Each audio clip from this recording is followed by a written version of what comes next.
La priorité au direct évidemment sur LCI, regardez la voiture dans laquelle se trouve François Bayrou qui va être reçu dans quelques minutes à l'Elysée. François Bayrou est nouvelle consultation évidemment à 8h30 par Emmanuel Macron. Le Premier ministre doit être a priori annoncé, l'entourage de l'Elysée a annoncé cela hier soir. Le Premier ministre sera nommé ce matin. Il arrive, il est là. On est au ministère de l'Intérieur. Exactement. Au point du ministère de l'Intérieur. On tourne à droite et c'est l'Elysée. Vous connaissez bien les lieux, Pascal. Voilà. François Bayrou qui arrive. Astrid de Villene. Beaucoup cette image, regardez ça en Oui. long. Il y a une barrière pour l'Elysée. Alors François Bayrou qui va être reçu dans un instant. Je le disais, troisième fois que les deux hommes se voient en peu de temps finalement, quasiment une semaine, 10 jours.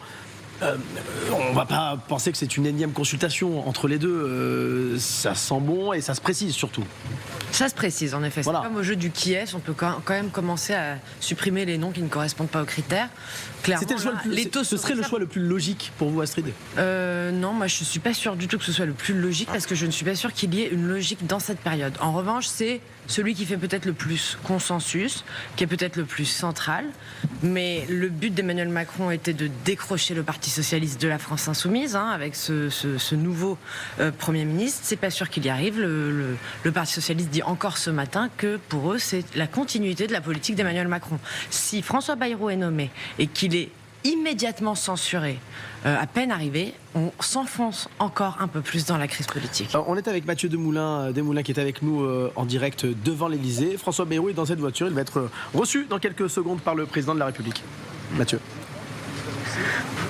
Absolument, vous noterez la ponctualité de François Bayrou qui d'ici 1 minute 30 très exactement a rendez-vous avec le président de la République en tête-à-tête. C'est son 3e entretien avec le chef de l'État depuis la démission de Michel Barnier la semaine dernière. Ils ont encore échangé, selon nos informations, au téléphone hier soir. Et vous voyez donc cette voiture de François Bayrou qui est en train d'être contrôlée par la sécurité de l'Elysée et par les forces de l'ordre qui entourent le palais. Vérification tout de même qu'il s'agit du bonhomme, du bon véhicule avant de rentrer dans la cour de l'Elysée, suivi aussi par plusieurs motos de journalistes avec des caméras pour filmer au cas où François Bayrou, qui a fait acte de candidature en coulisses pour Matignon ces derniers jours, soit l'heureux élu.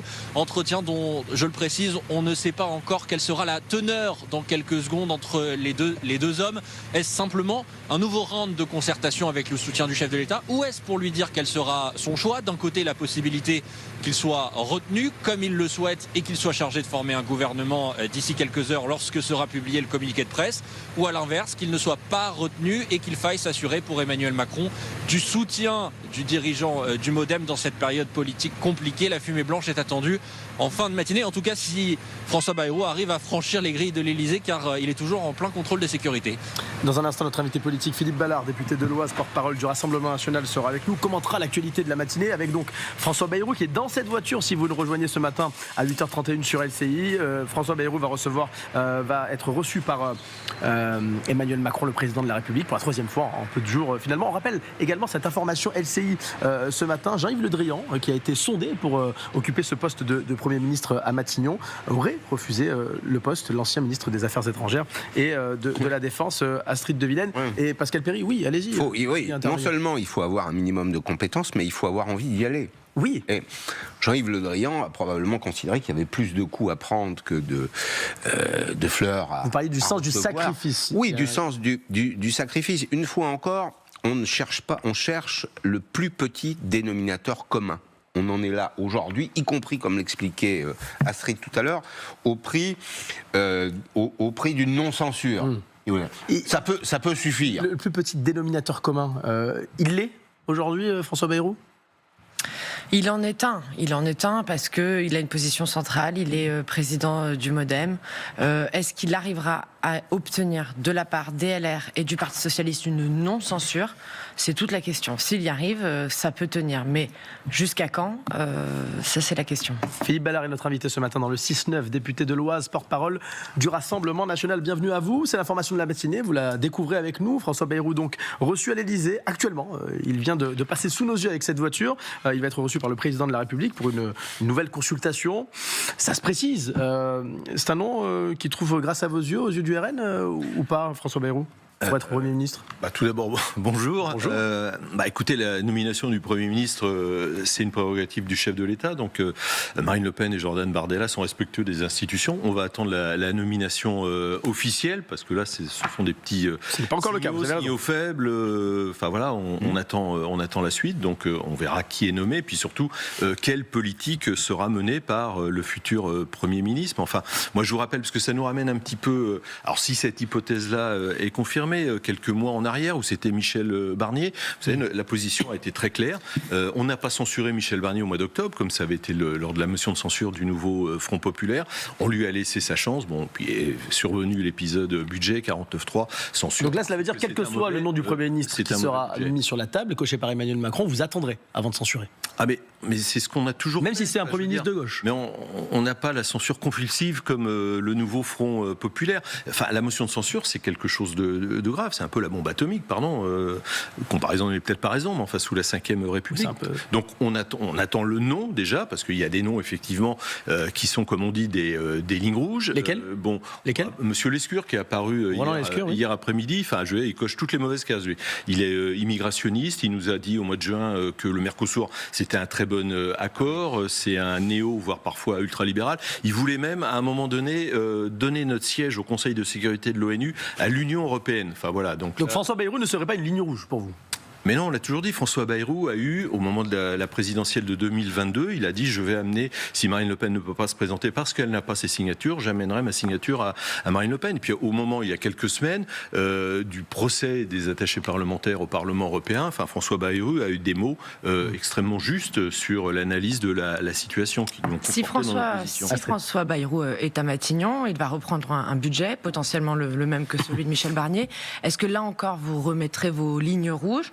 Vous attendez qu'il les accepte toutes? Et dans ce cas, est-ce que vous n'êtes pas en train de co-gouverner avec lui?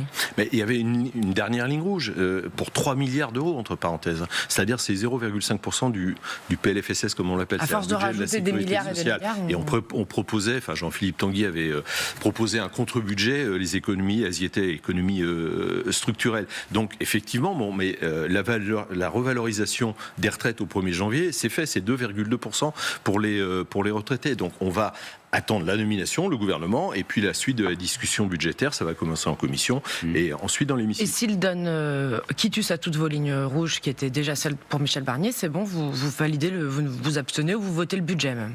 Voter le budget, non, parce qu'on est dans l'opposition.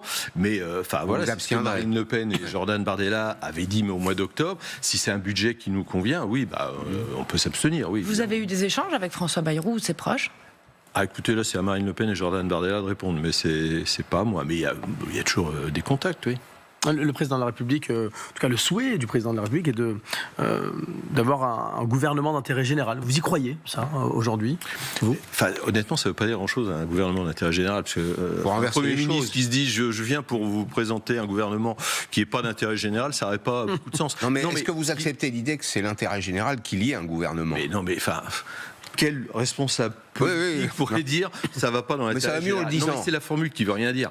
Honnêtement, parce que ce qu'il faut quand même analyser, c'est la situation, c'est pourquoi on en est là quand même. Parce que si on est dans un point de blocage, une crise politique qui quand même, c'est pathétique pour Emmanuel Macron, entre parenthèses. C'est vraiment 7 ans de macronisme, ça mène à ça. Mais là, on paye le Front républicain. C'est vous qui avez inventé de la censure quand même. Oui, parce que c'était un mauvais budget. Donc, dans l'intérêt des Français, 40 milliards d'impôts évités et de taxes. Franchement, plus on attend d'avoir un budget, plus les Français s'inquiètent. Mais on va avoir également une discussion là. Moi, je voyais Charles de Courson en début de semaine, rapporteur général du budget, qui me disait on va sans doute fin janvier réenclencher la discussion dans l'hémicycle et il sera voté au mois de février.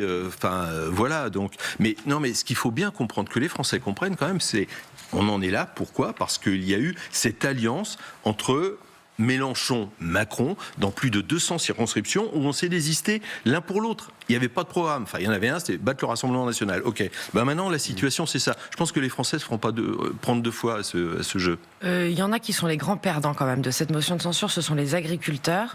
Ils attendaient des réformes dans ce budget. On a vu certaines permanences de vos députés, Rassemblement national, murer des agriculteurs en colère. Vous êtes en train de perdre cet électorat, Philippe Ballard? Alors, c'est une bonne question parce qu'il se trouve qu'à 14h, moi je vais à Beauvais rencontrer les agriculteurs de l'Oise, puisque je suis élu de l'Oise. Je pense en général.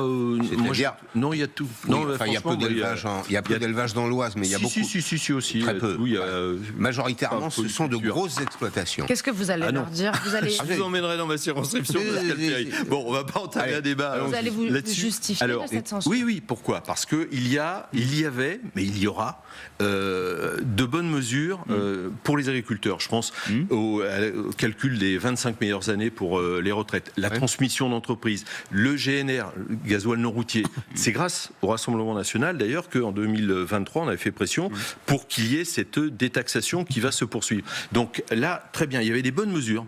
Mais elles vont être réintroduites dans le prochain budget. Parce que c'est bien beau d'aller murer des permanences électorales, y compris de députés du Rassemblement national, mais ce qu'ils pourraient peut-être faire, c'est aller murer les permanences de ceux qui ont permis l'accord du Mercosur. Oui, vous comprenez leur colère aujourd'hui? C'est sur des dizaines d'années qu'ils vont payer. Oui, mais Philippe Ballard, vous comprenez leur colère aujourd'hui? Des promesses leur ont été faites en mars dernier, et la censure a décalé tout cela. Ils ne savent pas aujourd'hui si ces promesses-là vont être tenues. Ça sera tenu. On est fin décembre. Alors là, c'est une ligne rouge. Si toutes ces promesses n'étaient pas reprises dans le budget, oui, on en ferait une ligne rouge. Et ça aura un effet rétroactif. Donc voilà, on a peut-être perdu 2 mois, 3 mois, mais l'accord du Mercosur, je vais vous dire, là, c'est pour des dizaines d'années que les agriculteurs vont... Le président de la République était contre. Oui, d'accord. Mais il est démonétisé. Enfin, qui écoute encore Emmanuel Macron à Bruxelles? Attendez, il y a un autre indicateur. Philippe Ballard, vous allez nous donner votre avis. Il y avait une législative partielle dans les Ardennes.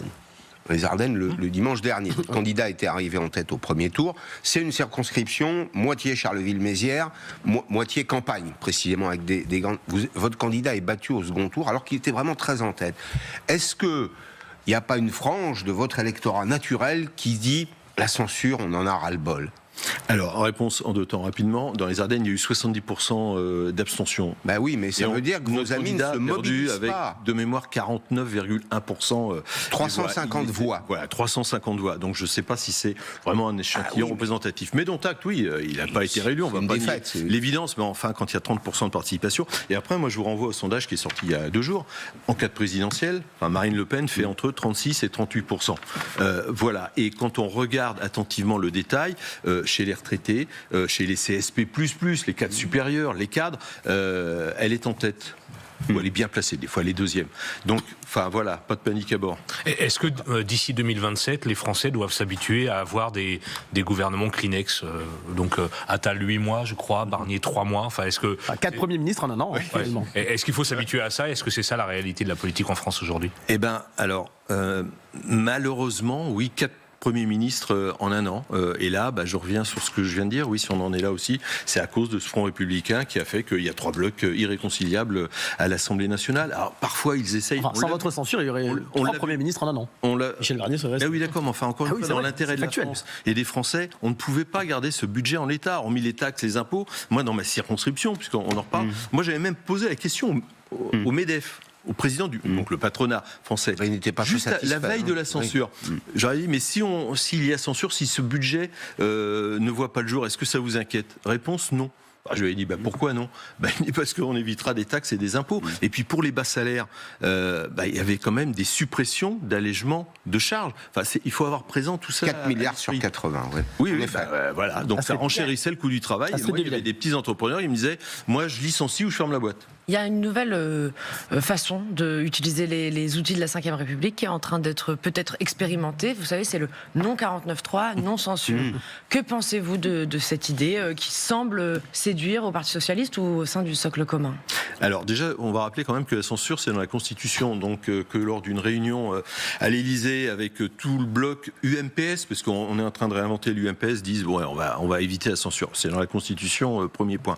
Et puis deuxième point, enfin c'est quoi ce socle commun avec les socialistes et puis les LR? Parce que sinon, il n'y a pas de majorité à l'Assemblée nationale. C'est pour ça que je vous dis, on réinvente l'UMPS. Mais vous y croyez, un accord de non-censure avec la gauche aujourd'hui? Vous y croyez? Parce que vous perdrez votre droit derrière, votre pouvoir de censure à l'Assemblée. Si c'était le cas. Pour nous, c'est une tambouille, c'est l'UMPS. Mais bon, je joue le jeu et je vais vous répondre. Mais enfin, c'est pas à la hauteur de ce qu'attendent les Français et des enjeux. Et vous y croyez aujourd'hui? Moi, ils sont en train de me dire, mais quand est-ce qu'on s'occupe de notre problème de pouvoir d'achat, de sécurité, d'immigration, etc., etc. Mais ça verra pas le jour. Enfin, on va juste être concret. à l'Assemblée, on examine des projets de loi. Alors, sur la fiscalité, sur la sécurité, sur l'immigration. Mais qu'est-ce qu'il peut y avoir de commun entre l'aile gauche du PS et les LR? Alors, je sais bien qu'entre les paroles et les actes, surtout chez les LR, il y a un delta qui est quand même assez considérable, notamment quand on écoute Monsieur Wauquiez. Mais ils vont mettre quoi dans les textes de loi? Ils vont mettre quoi? Donc vous allez finir par censurer Philippe Ballard. Mais non, on va Je pas. suis bien, parce que c'est votre intérêt. Mais non, c'est pas. Mais on n'est pas comme ça.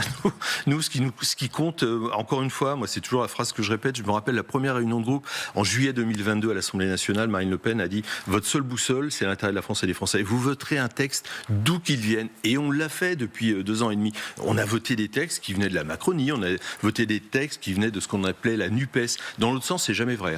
Trouvez-moi un texte qui a été voté par la gauche ou le bloc central que nous ayons proposé, y compris l'endométriose d'ailleurs.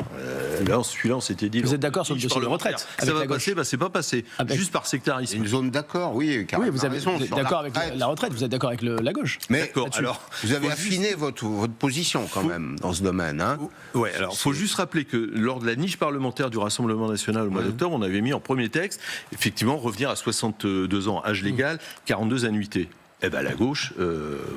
abonné absent, on ne l'a pas voté. Nous, par contre, on était prêts à voter. On était prêts à voter lors de la niche de la France insoumise cette même mesure. Nous, on n'est pas sectaire. Du moment que ça va dans l'intérêt de la France et des Français, on le fait. Donc la suite, on va voir qui est le Premier ministre, qui est le gouvernement, quelle politique il pratique, quel budget sera présenté. Vous êtes réaliste, vous voyez bien qu'il y a un problème de financement de ce modèle, démographie, croissance, etc. Enfin, on va fabriquer, malheureusement, il faut le dire aux gens qui nous suivent ce matin, on va fabriquer des retraités pauvres si on ne change pas les règles. C'est-à-dire que le taux de reversion sera très faible. Il faut bien trouver une solution. Comment se fait-il qu'on n'arrive pas à avancer sur ce sujet qui est un sujet clé dans l'esprit des Français? Alors, déjà, c'est un choix politique, mais j'y reviendrai. On est prêt à assumer, on fait des économies par ailleurs. Ouais. Vous avez raison, quand on est à 46-47% de prélèvements obligatoires, 56%... On est déjà un peu au taquet, non? On est plus qu'au taquet, 56% de dépenses publiques par rapport au PIB. Là, on ne peut pas faire pire. Mais la France souffre, c'est pas à vous que je vais l'apprendre, d'un problème de taux de productivité. Enfin, on a quasiment l'un des plus mauvais de l'OCDE. Et la deuxième chose, c'est de se projeter aussi dans l'avenir et d'avoir une vraie politique familiale. Alors, les bébés qui vont naître cette année ou l'année prochaine, c'est sûr que d'ici 5 ans, ils vont pas travailler 10 ans. Non. Mais nous, on se projette à l'avenir. Gouverner, c'est prévoir, pour reprendre une formule. Donc, on prévoit. Et après, c'est un choix politique. Effectivement, ça avait été chiffré lors de la campagne présidentielle. C'est un coût de 8-9 milliards d'euros, mais compensé par des économies. Alors, sur notre contribution au budget de l'Union européenne, sur la lutte contre la fraude fiscale, sociale, sur la politique migratoire, etc. etc. Et puis, alors, surtout, économie, mais au niveau de l'État, les agences diverses et variées qui coûtent un pognon de dingue et qui ne servent Vous en avez entendu parler de ça? Moi, j'ai entendu parler de ça il y a un mois, au moment où il s'agissait de trouver des économies. Tout le monde, sur les plateaux télé, citait 1200 agences parapubliques, 80 milliards d'euros par an. Vous avez un écho aujourd'hui? Personne ne parle plus. C'est-à-dire Philippe Ballard, qu'on n'a rien fait. Et ce dont j'ai peur, c'est que le gouvernement qui sortira dans les jours ou dans les heures qui viennent soit un gouvernement de dépensiers. Mais vous avez raison sur le constat. Oui, il y a 1200 agences diverses et variées, 80 milliards d'euros. Des fois, c'est un peu plus, des fois, c'est un peu moins. Mais, mais il y a des économies structurelles à faire. Voilà, moi, l'autre jour, je regardais, vous savez, les ânes. Zéro artificialisation nette. On avait une réunion avec les maires de l'Oise. J'ai essayé de comprendre comment que ça fonctionnait. Alors vous avez une ministère et après vous avez 12 agences, des strates divers et variés. On ne comprend pas qui fait quoi. Et tout ça, ce sont des centaines, voire des milliers d'emplois, des gens, des structures. On ne sait pas ce qu'ils font, mais ça coûte de l'argent public. Là, il y a des économies structurelles à faire et je vous renvoie encore une fois au contre-budget qui avait été présenté par Jean-Philippe Tanguy. Sur la situation internationale, très rapidement, on voit l'inquiétude en Syrie. Ouais. Est-ce que c'est le bon moment pour changer de ministre au Quai d'Orsay, à Beauvau, à la Défense, avec les inquiétudes qu'on a aujourd'hui, notamment sur les djihadistes français qui sont sur le terrain. Là, c'est pas à nous de répondre. Ça vous a pas échappé que ça sera pas un Premier ministre Rassemblement National. De toute façon, on n'a pas voulu y poser puisqu'on n'a pas de majorité. Non, mais il faut un peu de stabilité pour la France. Et pour la Syrie, écoutez, quand on entend dire ce sont des djihadistes modérés, il y a un mot en trop, quoi. Djihadistes et modérés, ça va pas ensemble. Donc, on va attendre la suite. Tant mieux, il y a un dictateur sanguinaire qui a été éjecté du pouvoir, mais maintenant, si c'est pour avoir les talibans à Damas, c'est peut-être pas... Il faut geler les dossiers d'instruction de demande d'asile des Syriens. Ah oui. Oui, tout à fait. Mais vous savez, il y a même des Mais ça pays peut être d'Europe. pire pour eux demain. Il y a des pays. Ça peut être bien pire encore. Mais absolument. On va attendre. Déjà, on peut geler effectivement les demandes d'asile. 2, il y a des pays d'Europe qui renvoient les Syriens. Vous pensez qu'il faut le faire avec nous en France ? Et après, nous, le droit d'asile, si vous voulez, c'est très simple. On est pour un droit d'asile instruit dans les ambassades ou les consulats du pays d'origine. Alors, il n'y a plus d'ambassade de France à Damas. Bon, mais il y a des pays limitrophes et on pourra, parce qu'on peut effectivement avoir des inquiétudes, notamment sur les minorités. Je pense aux chrétiens d'Orient qui, depuis des années, trop longues années, Kurdes également, souffrent. Oui, on va voir ce que ce régime de djihadistes modérés, comme on nous les présente, mais qui ne sont sûrement pas des djihadistes modérés, puisque ça n'existe pas, ce que ça donnera pour l'avenir. Vous pensez qu'il faut rouvrir, que la France doit rouvrir une ambassade en Syrie, que c'est possible ? C'est peut-être un peu prématuré, on va voir la suite de la situation, mais on était pour une coopération avec les services de renseignement syriens. Attention, renseignement, parce qu'eux avaient des renseignements. Il ne s'agissait pas d'une collaboration avec ce régime despotique sanguinaire de Bachar el-Assad. Certains de vos amis, on peut penser à Thierry Mariani, ils sont allés à plusieurs reprises rencontrer Bachar el-Assad de manière assez cordiale. Est-ce que vous le regretterez ?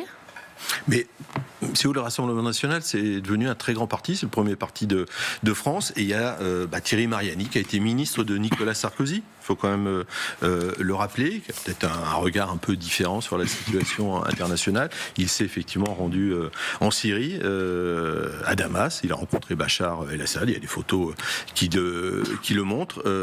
Il y a des tendances, oui, puisqu'on est un grand parti politique. Mais enfin, je vous renvoie aux déclarations de Marine Le Pen et Jordan Bardella sur la situation en Syrie.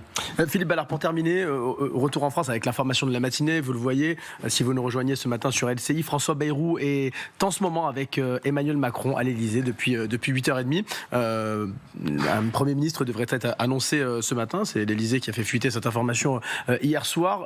Jordan Bardella, il y a quelques jours sur TF1, déclaré on ne censurera pas sauf si c'est un Premier ministre de gauche.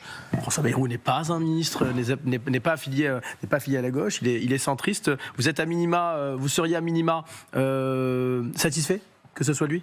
Non, mais j'ai rappelé ce que j'ai dit tout à l'heure. François Bayrou, au moment de la présidentielle, au moment du procès des attachés parlementaires européens, a eu des mots qui étaient justes. Et encore une fois, on aura la même attitude que pour Michel Barnier. Donc pas de censure, on va attendre. Mais non, pas de censure. Alors, je dis bien pour François Bayrou, parce que les noms qui sont sortis hier, quand même, il y en a, ça fait pas rêver.